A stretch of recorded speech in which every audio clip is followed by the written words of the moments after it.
What if I told you a low-budget 90s sci-fi movie accidentally predicted the future of human intelligence? Not just virtual reality, not just AI, but something far more unsettling. The ability to reprogram the human mind itself.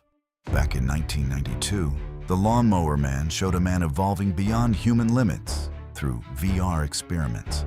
At the time, it looked ridiculous. Today, it feels uncomfortably close to reality. In The Lawnmower Man, a scientist uses virtual reality and neural stimulation to enhance intelligence. The subject, Job, starts as a simple man, but through repeated VR exposure and brain stimulation, his intelligence skyrockets. Then something changes. He doesn't just become smarter, he becomes something else.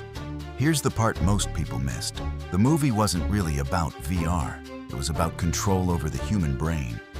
Welcome to BotBrain Archives, where retro tech, eerie inventions, and forgotten experiments come back to life. Fast forward to today. Companies like Neuralink are developing brain-computer interfaces that connect directly to your neurons. Scientists are already experimenting with memory enhancement, neural stimulation, brain-to-machine communication, and early tests show that we can already influence how the brain processes information. Sound familiar? Because that's exactly what the Lawnmower Man was exploring decades ago. But here's where it gets disturbing. What happens when intelligence can be artificially accelerated? In the film, Job's mind expands beyond human limits. He gains abilities no one can control. Telepathy, digital presence, power.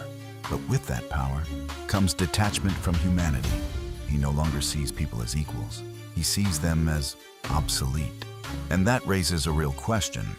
If we enhance intelligence, do we also lose what makes us human? Today, we're not far from this reality. Neural VR, brain implants, AI-assisted cognition. We're actively building tools that could increase intelligence, alter perception, merge consciousness with machines, the same path that turned Job into something unrecognizable. So maybe the Lawnmower Man wasn't just a sci-fi experiment gone wrong.